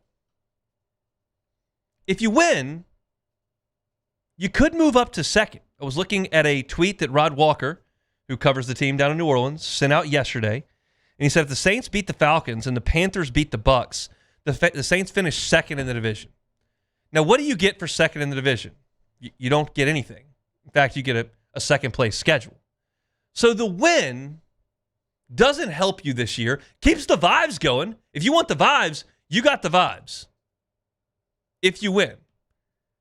But if you lose, maybe your vibes aren't great for the afternoon because you lost to Atlanta. You hate Atlanta. Your vibes are bad in the afternoon. But what has helped down the stretch here? Your 4th place schedule. Now, we don't know for sure who's going to be good next year and who's going to be bad next year.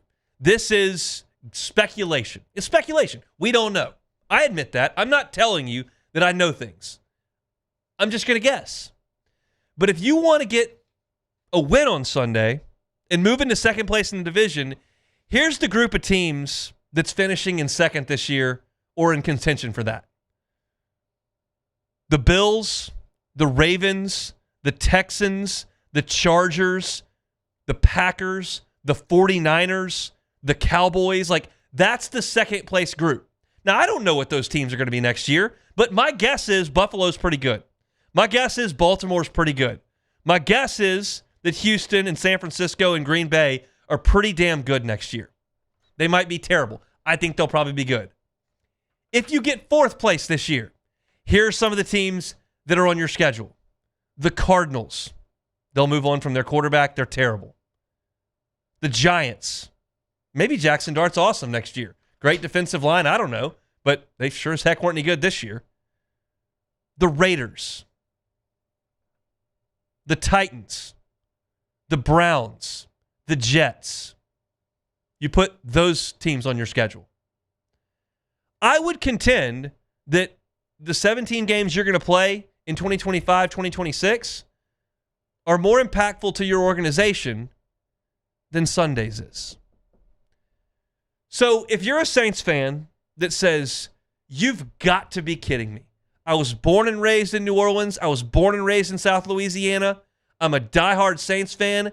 You expect me to sit there and celebrate a loss to the Atlanta Falcons to snap our win streak? No freaking chance.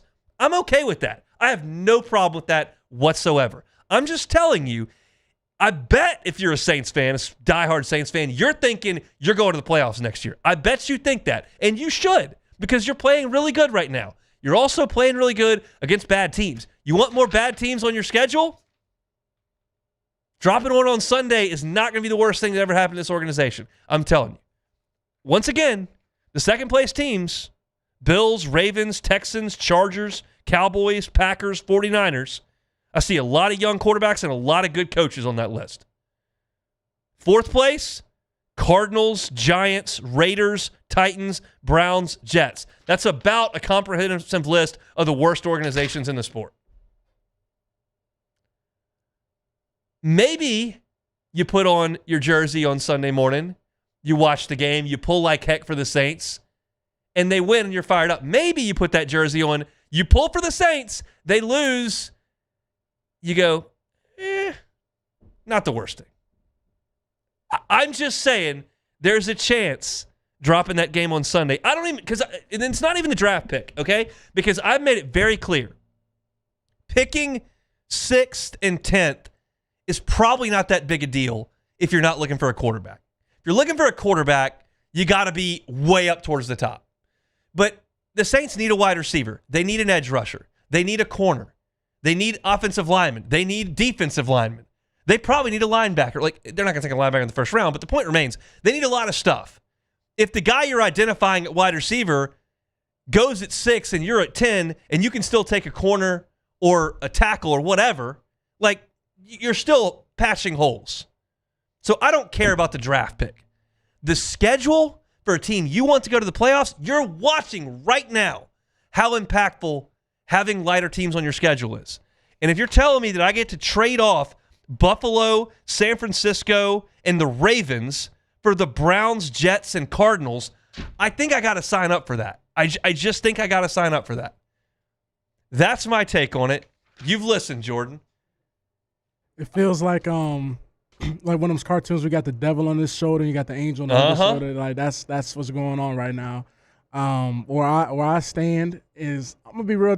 I can't get swept by the Falcons. I just can't. I knew it. I'm about to say you were gonna say that. I just can't. I can't have. I'd rather go into the offseason talking so crazy that Tyler Shough swept the Panthers, split with the Falcons, and Baker Mayfield, you're lucky because we would have caught you twice down the stretch too right now. We would have swept you too. So I'd rather go into the offseason talking my talk, knowing that Tyler Shough off the couch, basically, off his couch, because, I mean, Ryler was the guy. He outplayed Bryce Young, Baker Mayfield, and whatever the Falcons throwing out there, whoever they got. Kirk Cousins, Penix, whoever. Scooby-Doo, it don't matter. I'd rather go out there, stonewall the Falcons. I'd rather go out and yeah, we're in Atlanta, right? Yes. Oh, yeah, no. We got to win that game. No. Got to go out there, yes. I I gave you 7 great minutes. Yes. I gave you 7 great minutes. You did. And I couldn't get over it couldn't get over the Falcons hate. No, once you said, the Bills and I'm like, damn, those are pretty, Josh Allen, they're like, Lamar Jackson, I'm like, but again, Hunt. You don't know. You don't know who's going to be good. Josh Allen might tear his ACL in the preseason opener. Yeah, we don't wish on that. We ain't going to wish on that, but yes. No. The only thing you know is they're playing on Sunday. Yeah. Like that is happening. And I tried. No, you was good. No, look, I'll be honest. It's just the hate is so deep. I know. I love it. The hate is so deep, but also at the same time, I feel like we had the easiest schedule with Derek Carr, and we accomplished nothing. Yeah. We did nothing. So it's like, line it up, Shough versus the world. That's where I'm at with it. And look, maybe they win, and the result in the other game doesn't go that way, and Tampa wins, and all of a sudden that math gets thrown out the window. Like, there are variables here. And some of those teams that I listed, there can be a result in the last week that flips them from second to third or second to first or whatever. And like, it's hypotheticals. We're working in hypotheticals, as you mentioned. But I just wanted to kind of plant that seed and see if it could happen, and it did not work at all because I love the hatred. I love it. It's just a wonderful thing. And so we'll see if the Saints can get it done on Sunday. Apparently that's what all the Saints fans want. I saw Rod Walker had a poll, and he put up a poll that was asking, do you want the easier schedule or do you want to beat Atlanta? Let me see what the results are as of now. I can just feel it. You already gave your vote. 90% said beat Atlanta. We don't care about the easier schedule. Exactly. Y'all are sick puppies. You can't make the playoffs this year. Playoffs next year, easy schedule. That's what you need. Y'all are eating up with the Falcons. Hey, man, they got to go. Everybody with their flags out. And in West Wego on the West Bank, uptown, everybody's got flags out and say 28-3 on them. I know where it comes from. All right, let's talk to Denton Day about the college football playoff next. The Hunt Palmer Show. Swing Easy Golf Club in Baton Rouge, swingeasygcbr.com. And this time of year is not great for working on your golf game, right? Whether you're a scratch player or you are somebody that's just picked up the game, it gets dark really early. It's cold half the time. When it's wet, all of a sudden it stays wet for a long time. The wind's blowing. It's not a good time to go out and hit balls in the driving range to work on your game. It's not a great time to go play golf either. Well, what if you could eliminate all that and actually work on your game or play some golf? Swing Easy Golf Club is where you can do that. Go by and hit on their simulators. If you've never done it before, I'm telling you, you'll think it's great. I love it. You can put it on the driving range mode, and you can see your ball flight, where it travels. You can see your ball speed, carry distance, how much you draw it, hook it, slice it, fade it, whatever the case may be. You can put one of those famous golf courses that you watch on TV and play around. Bring your friends. Do it by yourself. You got an individual bay. You got the music going, got the TV going. They got beer, wine, seltzers on there. It's awesome. It's a great place to go hang out, work on your game, play around the golf. Doesn't take 5 hours to play around the golf. It takes 1 over at Swing Easy Golf Club in Baton Rouge. They're online at swingeasygcbr.com, and I just highly suggest you stop on by there on Segan at Perkins. Swing Easy Golf Club in Baton Rouge, swingeasygcbr.com. After a decade of working in private duty nursing, I know how hard it can be to find compassionate care for the ones that you love the most. So I started Decision Critical, a premier concierge nursing agency, so we can take care of you wherever you are. Our highly skilled nurses provide exceptional care from the comfort of your own home with personalized packages for short-term, long-term, or even around-the-clock care. Visit us at decisioncriticalbr.com and give us a call today to get started. Lock Meredith, Shough, Fagan & Associates has won for our clients over $175 million over the decades, but our greatest success is our clients who have chosen and trusted us to help them. Whether you hire us at all, give us a call. You've got nothing to lose. Hi, I'm Shough Fagan. If you get injured, you could be staring at medical bills, repair costs, and lost income. Life can be turned upside down. At Lock Meredith, Shough, Fagan & Associates, we'll work to turn your world right side up. Hire us, and like thousands of our clients, you'll be glad you did. I'm Gabrielle McLeod on behalf of the Louisiana Propane Dealers. I have spent hundreds of hours preparing for scholarship competitions.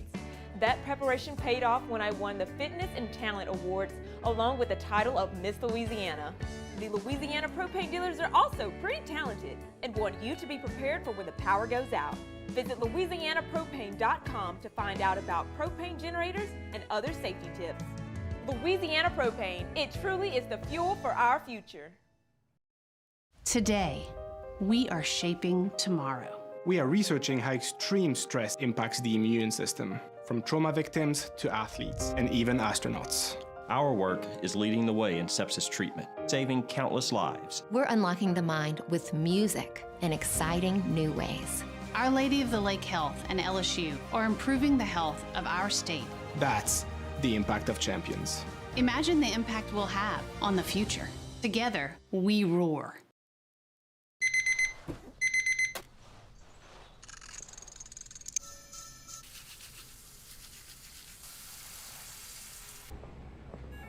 Sometimes you ignore the signs, even when they're right in front of you. Problem gambling isn't always easy to spot. Know the signs. Set your limit. Learn more about healthy gambling habits by visiting us online or text or call for free confidential help now. South Louisiana, it's turnaround season, and River Parish Contractors is calling in the best of the best. We're hiring pipe fitters, iron workers, boiler makers, combo and structural welders, rig welders, carpenters, crane operators, dirt operators, and more. If you're ready to work, ready to earn, and ready to build something that lasts, call Big Jake at 318-547-1000 or go to RP.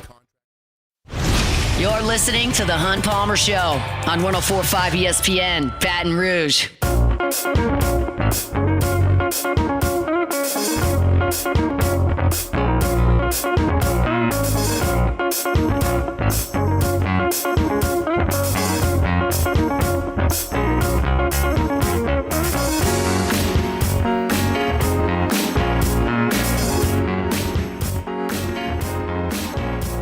Feels like the opening round of the college football playoffs was like 3 weeks ago. Just a lot happened last week. Got holidays, traveling, all kinds of stuff. LSU played a worthless football game. But it's time to talk about the college football playoff, allowing the 4 bye teams to come in. 4 teams that got wins a couple weeks ago will play as well. To do that, we bring in Denton Day, SiriusXM College Football Overtime. He's with us on Mondays talking college football. Denton, how are you, sir? I'm good, man. I'm ready for the new year, but I'm ready for these games, man. I can't wait. I'm excited, too. We avoided talking about them last week for obvious reasons, so let's dive into them now. We'll start with the game on New Year's Eve. It is Miami and Ohio State. Canes go to College Station and beat Texas A&M behind a really good defensive effort. They're going to have to score more than 10 points to beat Ohio State. How do you feel about it? Yeah, they're going to have to play really well. Carson Beck is going to have to play really well, but also Julian Sayin is going to have to play really well. You know, we haven't really seen him perform excellent against big-time opponents. You know, they didn't score a ton against Indiana. They didn't score a ton at the early portion of the year against Texas. And, we kind of thought, oh, well, that Texas game was a long time ago. Who cares? Well, when you didn't play well against Indiana, I think there's reasonable questions to have about what he can bring to the offense. So this is a little bit more of a question mark as I sit and think about it than I thought it was when I first saw the matchup. 9.5 is the number. Feels like a lot against a Miami defensive line that's really good. Now, Carson Beck turns it over 3 times. It can get away from, I can see Ohio State winning by 30. But what do you feel about the line? That's a massive line. And, I think it would be smart to at least look into playing Miami on that line. I would love to, get the Miami coaching staff in a room, sit them down, give them a stern little talking to, and say, hey, give Mark Fletcher the ball a lot more than you ask Carson Beck to throw it. And I think good things are going to happen. If you're going to have Carson Beck throw 30 times, odds are he's throwing at least 1 or 2 picks, maybe more. Fletcher is the guy that they got to ride if they want to go on this deep run that everyone seems to think they're capable of because they beat a really bad Texas A&M team. Let's go to New Year's Day, 11 a.m. kickoff our time on ESPN. I'm excited for this one. Oregon and Texas Tech. They'll go to the Orange Bowl down there in Miami. Texas Tech, good enough to get this one done? This is the game of the round, I think. I mean, these are 2 really good teams. I think I've told you this before, but Oregon right now is my champion. I think they're really, really strong, and I think Dante Moore is really, really good. But I can't get over the fact that when Texas Tech wins, they win big. So I think something's going to have to give here. I don't think they blow Oregon out. I think they're good enough to contend with Oregon, but their red zone struggles are legit. They have to be better in that area of the field if they want to beat a team that's as good and as talented as Oregon. Because, regardless of how you feel about certain teams in the Big 12, I know there's a contingent of people that really feel the Big 12 was strong this year and that BYU was a strong football team. The fact is, Oregon's a lot better than every team in that conference. Yeah. And you can get away with beating a team like BYU, by the magnitude they did with your red zone inefficiencies, you can't do that to Oregon. So they got to tighten some things up in that portion of the field. If they can do it, I think they stand a chance. If they can't, I think Oregon wins by a pretty comfortable number. Is there pressure on Dan Lanning? Yeah, I think so. Honestly, I think there's pressure on a lot of coaches that have decided to say no to a bunch of these other jobs.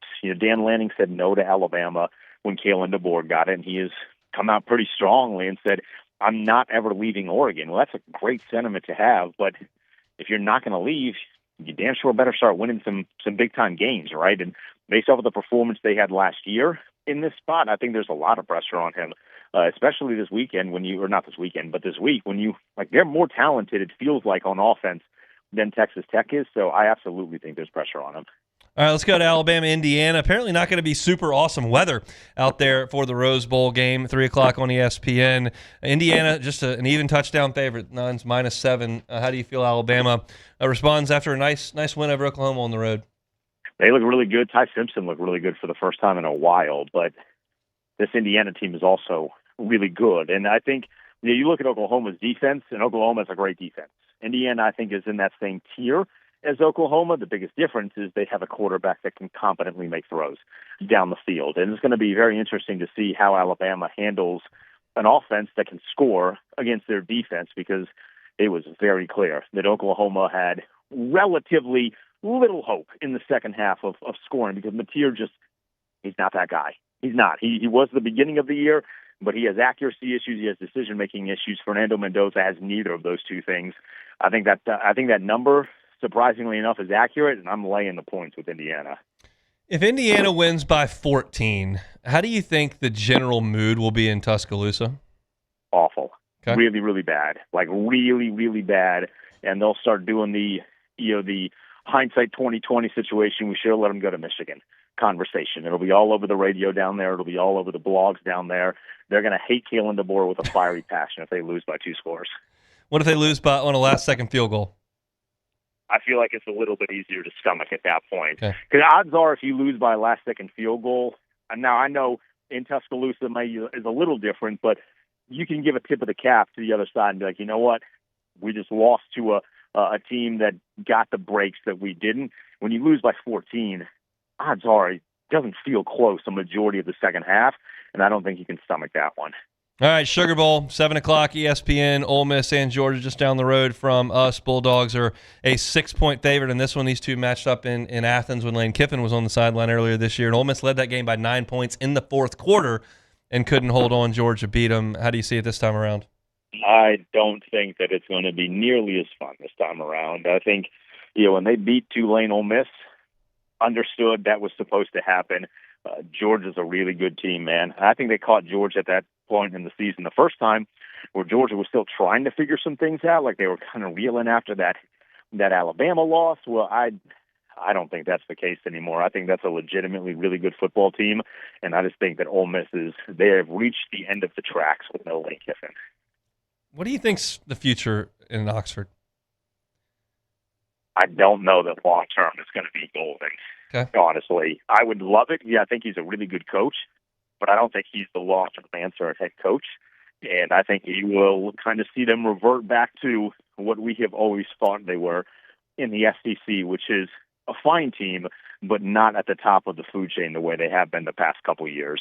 It's going to be an incredible crowd in the Sugar Bowl. It's an easy flight and reasonable drive from Atlanta to New Orleans, and Oxford will invade. The state of Mississippi will invade New Orleans in record numbers. I'm confident for that one. They're really behind those boys after what those guys went through in November, so that's going to be a crazy environment in New Orleans.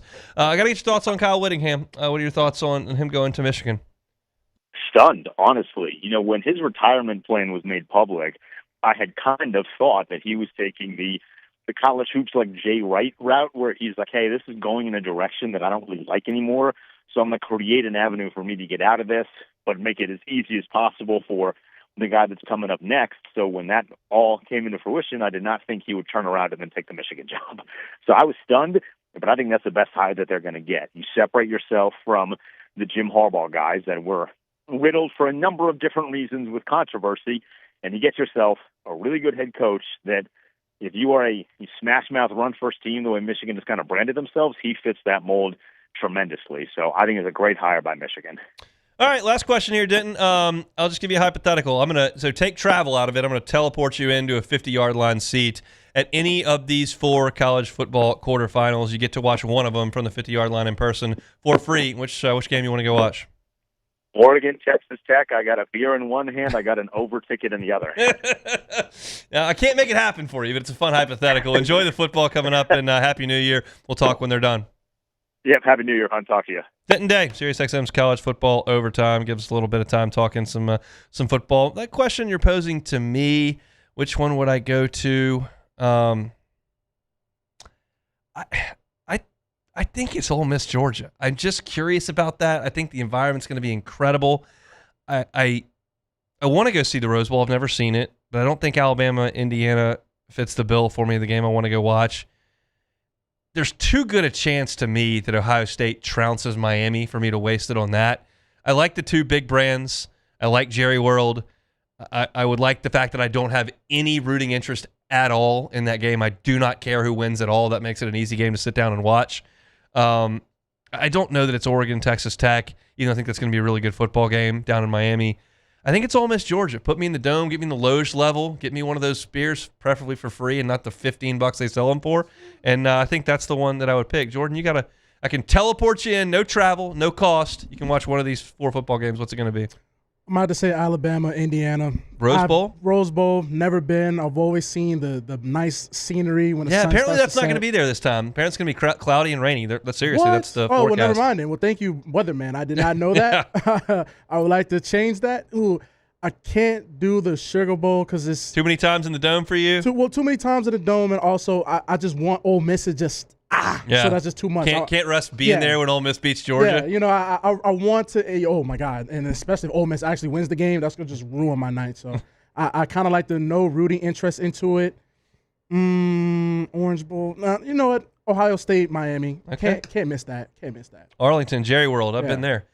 Press box at Jerry World. Now this was in 2011, so it's been a minute. New. Been a minute. New at that. So it was 14 years ago. But they had a mac and cheese bar. Whoa. With like chives and bacon and different things you could add, and it was quite good. I enjoyed it greatly. All right, we'll come back and close it out next. The Hunt Palmer Show. Lifetime Roofing. LifetimeRoofingLA.com is the website. Most people just think about a roof when there's been a hurricane, when there's been a hailstorm, or when you notice a leak, there's been an event. That's not always the case. If you just feel like it's time for you to get a new roof, or maybe you're thinking about selling your home in Q1, and you're thinking, I really, for resale value, need to get a new roof put on this. Lifetime Roofing can do that for you, and they have financing available. 0% up to 18 months. Even if there has been a weather event and you have a deductible that's pretty sizable, they offer financing on deductibles as well. So no matter your situation or why it is you need a new roof, Lifetime Roofing is happy to help you out with that. Got a wonderful new facility on College Drive. They're integral parts to the community. You heard a great story, one of the guys over there at Lifetime Roofing, about there was a tornado up in Kentwood. And a lot of people in the roofing business might show up and say, hey, how many roofs can we sell? No, the guys at Lifetime Roofing showed up with a chainsaw. They showed up and brought a food truck, and they started helping because they care, and they're local, and they care about this community. And that's where this business started, wanting to help the people of Baton Rouge, of Louisiana. And that's what they've done. So if you need a new roof, or you want a roof inspection, maybe just a tune-up where you don't replace the roof, but you enhance it, they can do that for you at Lifetime Roofing. Check them out online, lifetimeroofingla.com, lifetimeroofingla.com. This menu is a masterpiece, delivers every time. This is the worst party ever. Raising Cane's! Let's go! The party is saved! Peter, Mr. Billingsley. Celebrate the holidays with Raising Cane's Chicken Fingers. One love. I'm Lawyer Locke Meredith. If you're battling an insurance company because of a wreck not your fault and they're not calling you back or being fair, whether you hire us at all, give us a call, 272-5555, or email Locke Meredith, Sean Fagan and Associates. You have nothing to lose. Hello, I'm Collins Meredith. If you've been injured on the job, you likely have a workers' compensation claim, but you may also have a tort claim, which opens up significant recovery rights not normally available for a work injury. If this is you, call us or come see us at Lock Meredith, Shough, Fagan & Associates. My father, J.B. Falgu, had a vision of growth for First American Bank and the communities we serve. The bank's foundation was built on his legacy of compassion, loyalty, and dedication. Through his years of leadership, First American has prospered to heights even J.B. could not have imagined. I know my father would be extremely proud of the customer service and financial stability that First American provides to Southeast Louisiana. We continue to thrive because of the legacy of J.B. Falgu. After a decade of working in private duty nursing, I know how hard it can be to find compassionate care for the ones that you love the most. So I started Decision Critical, a premier concierge nursing agency, so we can take care of you wherever you are. Our highly skilled nurses provide exceptional care from the comfort of your own home with personalized packages for short-term, long-term, or even around-the-clock care. Visit us at decisioncriticalbr.com and give us a call today to get started. Most roofers just replace your shingles. At Pelican, we diagnose your roof, digging deep down to find the root cause of your roof symptoms. Now cough for me? Good. We don't ignore your roof's issues, we address them. Let's just take care of this right here, helping your roof to become the best version of itself. Interesting that you would say that. How does that make you feel? So call Pelican Roofing for your free roof checkup today.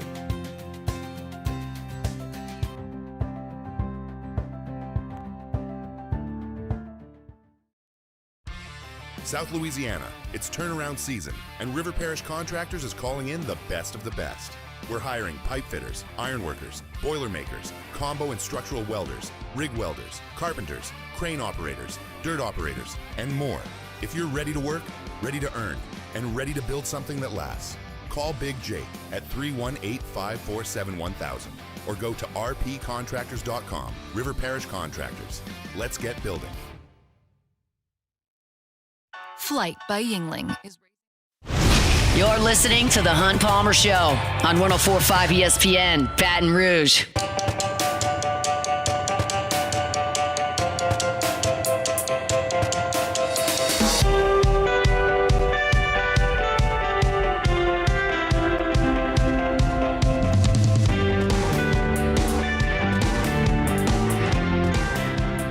Another choppy week for us here at 104.5 ESPN Baton Rouge. We were out Wednesday, Thursday, Friday of last week. This week we'll be out on Wednesday, out on Thursday, so New Year's Eve, New Year's Day. No local shows for us, but we're back in action on Friday of this week. So a Monday, Tuesday, Friday week for us. If you're traveling, making us part of your travels, we certainly appreciate it and want everybody to have a happy and safe New Year. We're going to step aside for a couple of days and later this week and be back on Friday. Gotta say, I give myself a C- on assembly this year. Had a couple things to get done. Santa brought a basketball goal. Okay, shout out Santa. I did a horrendous job helping with that. Just horrendous. But for Myers' birthday, which was 2 days ago, the 27th, golf cart came. Whoa. Little battery-powered golf cart, seater for one. Did it by myself in like 20 minutes. Oh, this is a kid golf cart. I was like, not a whole golf cart. Oh, I was like, Lord. Kid's little one-seater golf cart that you got to plug into the wall and it goes 2 miles an hour. Okay. Yes, not a real golf cart. But that I got done. And I'll say, it runs great, works perfect, got everything assembled, no issues. I don't get any sense of accomplishment out of completing these tasks. There are people that like want to get in there and like fix stuff or create stuff and do it. No, I just want it over. There's no like a sense of accomplishment. Like I guess it's great when he loved it. Yeah. But I don't feel like anything. And there's no pride in me. That's like, nailed that. I needed some help from a middle schooler to deal with the basketball goal, and my aunt. Honestly. Hey man, it's not about getting it. It's just about getting it done. Like you just say, it's about getting it done. But we're not worried about the process. I was a little nervous when I was unboxing because I was by myself for the golf cart yesterday when it came in. I was a little nervous when I got it out of the box. I'm like, there's no way I'm gonna be able to finish this. Like one time, we gave a friend's kid a truck, and I was going to assemble it to give as a birthday present. Oh, yeah. And they're like 28 steps, and I got through 2 of them. And it took me like an hour, and I couldn't do it. We put it back in the box. His dad knocked it out in apparently like 30 minutes. I couldn't do it. And I was thinking when I was opening the golf cart, I was like, I'm just not going to be able to finish this. You did. And I'll say this. The credit for me finishing the golf cart, 94% goes to the manufacturer who put the screws in the right place and made it so easy to snap things on and put things Easy in. directions. There were like 9 screws in the whole thing. They get credit for that. I get 4%, 6%, whatever was left for actually assembling it. Shout out to the manufacturer of the golf cart. But my job's done because his birthday's over, and Keller's first birthday's in March. I won't be getting anything that needs assembly for that. So don't have to do it again for another 360 days. I just think, maybe if you do like build a shed in the backyard or something. That's never going to happen. You'll get a sense of accomplishment from doing something like that. That will be signing a check. That will be how that's done. There's no shot I'm putting together a shed.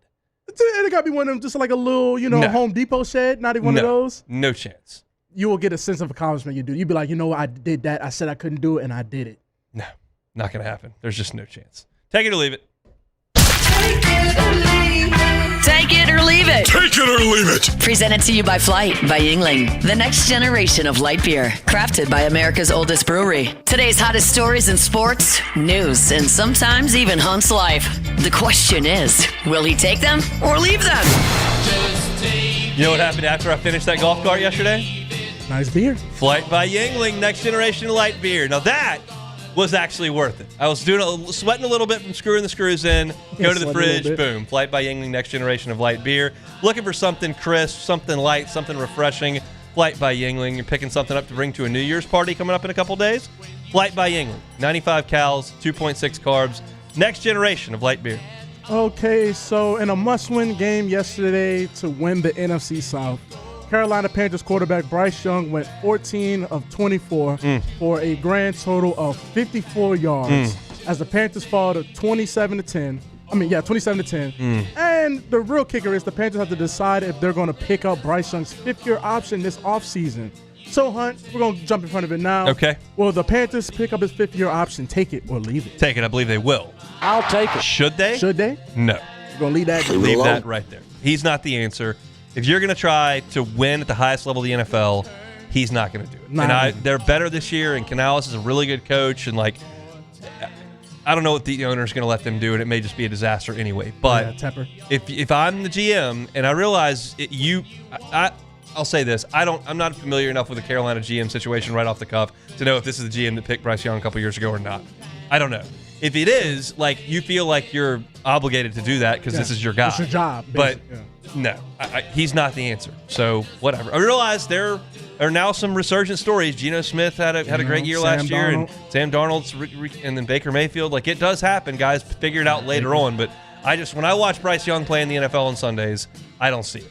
Yeah, man. You can't have 54 yards and a grand total of 4 quarters of football, and you're giving 54 yards in a must-win. You just can't be the quarterback of the future. So I guess this is really going to take a leave it. It's kind of like breaking news, but Anthony Joshua, the Nigerian-British boxer today, was involved in a serious car crash in Nigeria that killed 2 passengers. He survived. He's in the back seat with minor injuries. The incident occurred because the vehicle they were riding in popped its tire and swerved and hit a truck that was standing stationary in the road. So not really a take it or leave it, but that's just bad. Anthony Joshua after the Jake Paul fight. Thoughts and prayers. Thoughts and prayers. Like I said, he's in good condition, but his passengers certainly passed. So the Buffalo Bills lost to the Eagles on Sunday on a failed 2-point conversion attempt to win the game. Many think they should have kicked the PAT to go to overtime. Was this the wrong decision by the Bills? Take it or leave it. I'm going to leave it. When I've got the best player in the world, Josh Allen, and I got 2.5 yards to win a game, I never think that's a terrible idea. Now, I can see the other side of it. You've got what you perceive to be the better team. You're at home. I get it, and I'll listen to that argument. This is not a cut and dried thing. Yeah. But when I got Josh Allen who can run and throw, and they had the guy. He was open. He was open. Allen can make that play. I don't think that's a bad coaching decision. I think that there was a failure of execution, and you took on some risk, but there was a great reward there. You're 2.5 yards from winning the game.